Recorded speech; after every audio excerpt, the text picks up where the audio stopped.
Thanks for joining me on another episode on the Growth Leadership Cafe. If this is your first time coming across my YouTube channel, you're very welcome.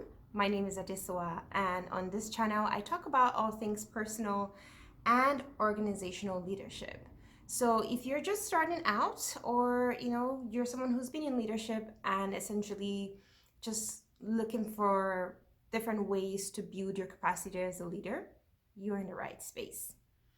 Today, I'm talking about the art of delegation. And this can be a tad difficult, especially for new leaders. And when I say difficult, it doesn't mean it's impossible, but there is a system to it, and you get comfortable with practice. So if you're feeling like you're unsure of how to delegate, or when you delegate things, it doesn't get done the way that you want it to go, or you're not sure what things you need to be responsible for, or you're feeling overwhelmed that you want to be responsible and you want to do those things yourself, that's completely normal, okay? However, the whole point of delegation is doing things that are prioritizing what really needs your attention and what can go to someone else. Even if you're very skilled at it, you do it very well, it doesn't mean you always have to be the one responsible for it. That's why you have a team of people, so utilize them.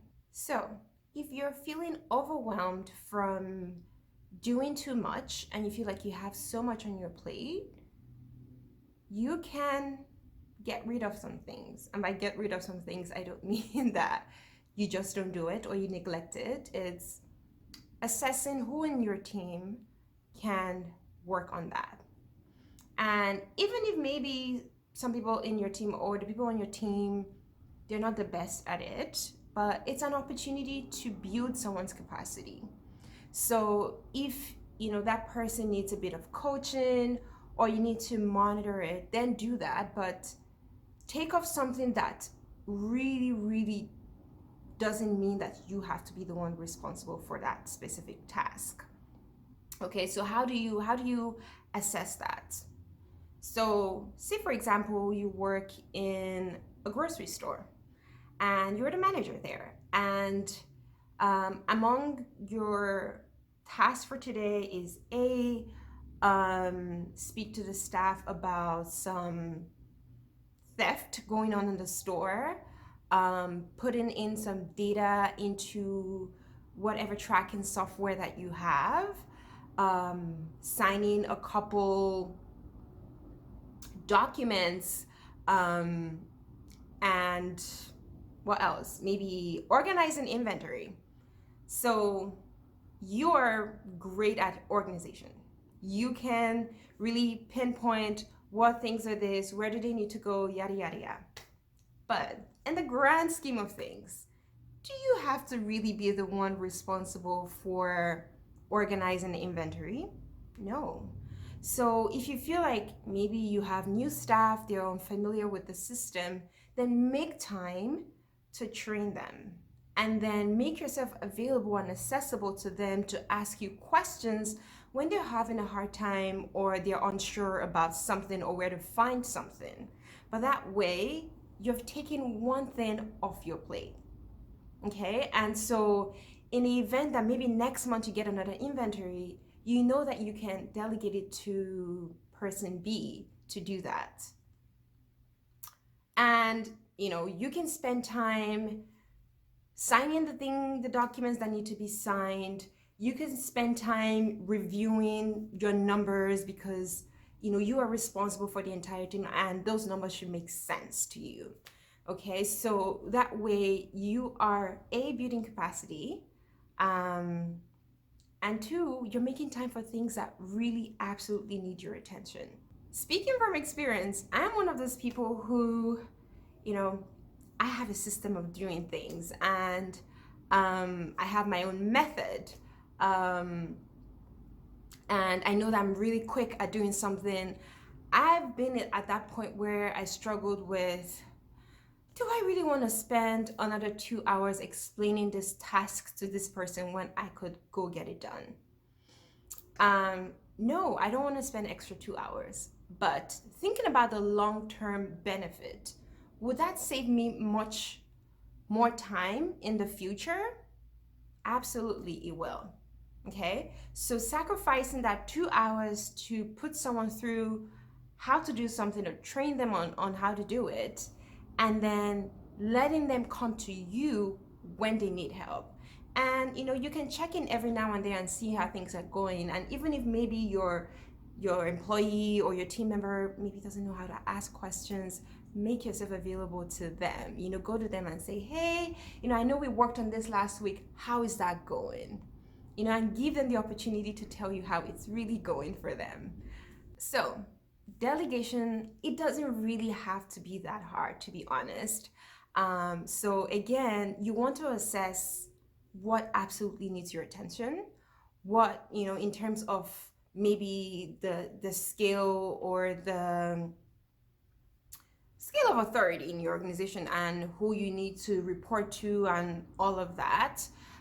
Who would maybe your regional manager want to hear from? Is it your part-time staff or you? So thinking about who needs this information, where do I get this information, would help you really make that decision. And again, you can be great at many things. It doesn't just mean that you have to be personally responsible for it. Okay, and another thing is talking to your team about it and saying, hey guys, I need help. It's okay to ask for help, even if you're a manager, and say, I have X, Y, and Z things on my list. Who can help me out with what? What do you think you can help out with? And let them tell you, because sometimes our team members have hidden talents that maybe necessarily or wasn't on their resume at the time of application, but it's something that they're just naturally good at. But if you never ask, you're not going to know, and you're going to be bogged down constantly on trying to do X, Y, and Z, spending hours upon hours working overtime. And that shows in the quality of your work sometimes, because it might not just be the best. You feel rushed, you want to meet deadlines.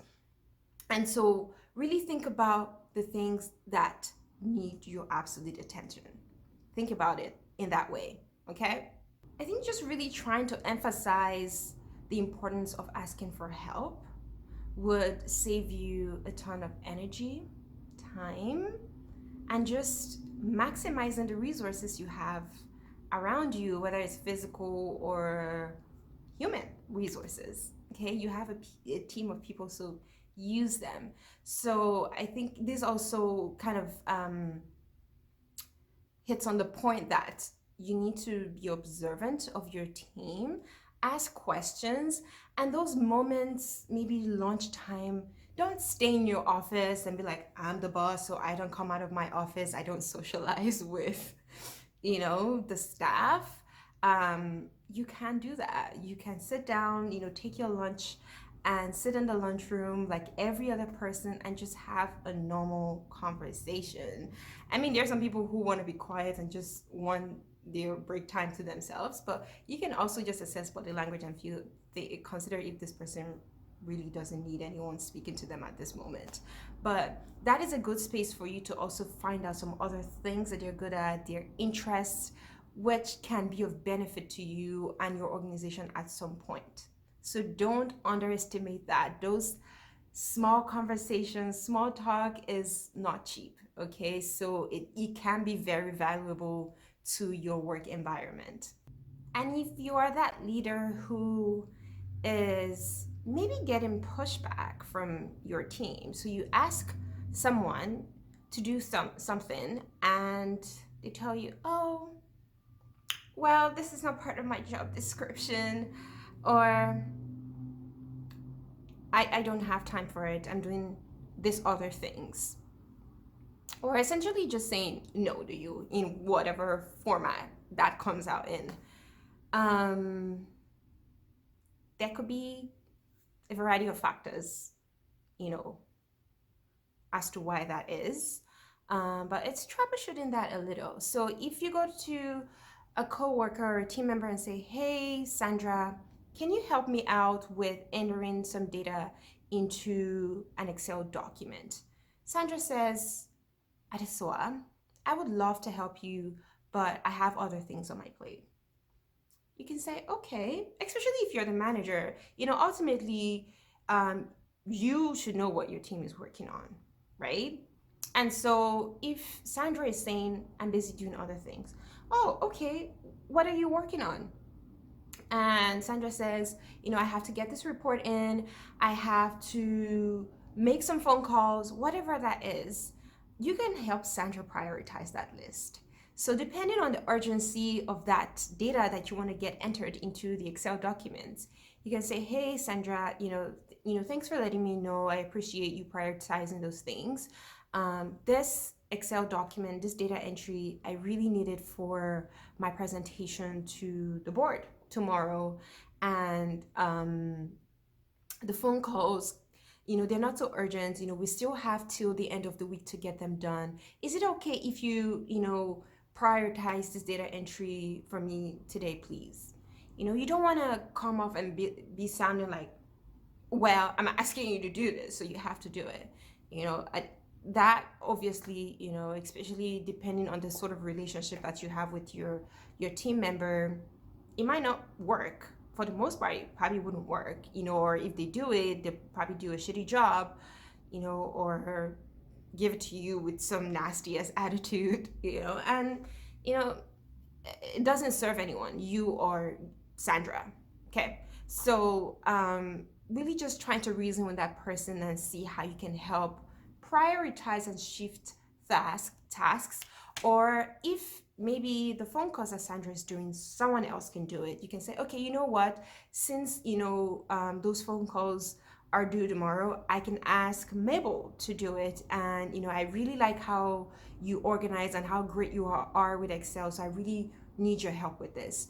So in that way, you would possibly get more, ownership and buy-in or acceptance from them, to want to do the task, because you came from a strength-based perspective. You identified and acknowledged your strengths. You took off something from their plate to make time or make space for the task that you need their help with. And they're more likely to want to help you with it and even do much more and say, hey, I'm done with this. Is there anything else you need help with? I still have a bit of time. Okay, so you can have those conversations. And if you're just constantly getting, oh, this is not part of my job description, that's another thing that could mean, that's just insubordination, not because you can't do it, it's the unwillingness to want to do it. And that's a bigger conversation, and it could be a one-off situation, and that might just need you to observe that specific team member a little more and see if this is a pattern of rejecting work, or this is just a one-off situation where maybe they're just having a not so great day and they're projecting that on you. Okay, so don't be too quick to conclude. Give people the opportunity to explain, even if they're not so great at articulating themselves. It is, also the onus is on you to ask as much questions as you can to get clarifications as to why or why not something isn't happening. Okay, so I hope you have been able to get a thing or two, just in summary of everything that I've said today. So if you are having a hard time actually approaching your team member, it's approaching them and asking for their help and not trying to say, you go do this. People are more likely to help you based on how you approach them. If you approach them quite aggressively, or you don't have a good relationship, you're more likely to get a pushback from them. But if you approach them kindly and maybe you help them reorganize their tasks, they're more likely to help you do that and even do much more for you. And if you're trying to figure out what do I need to be responsible for, it's assessing who needs this information, what is the channel of communication in your agency or your business, and figuring out who else you can build their capacity to be able to do those things. Because ultimately you want to get to a point in your business where you trust that even in your absence, things are getting done. People in your team can do a variety of things. So they're versatile in their skill set because you have given them the opportunity to build capacity. And when it comes to promotions or recommending people for other types of responsibilities at your agency, it will be so easy for you because you'll be like, hey, this person has helped me do this, for the past couple months. She will be great at this. So if you're looking for someone to fill into this position, Sandra is your girl. Okay, so ultimately it helps you, it helps your coworker or your team member, it helps your organization grow, and it makes everybody happy. Okay, so but again, it's not going to happen overnight. Keep practicing. And if you have questions on anything that I said today, feel free to comment down below. If you really liked the content and you found it helpful, give it a like, share it with someone you think would potentially benefit from this information, and connect with me on all of my social media platforms. I would love to hear from you. Let me know how you delegate. What does that look like for you? Are you having a hard time? What is that problem? And let's see if we can help each other out. Okay, thank you so much for listening today. I will see you on the next episode. Bye for now.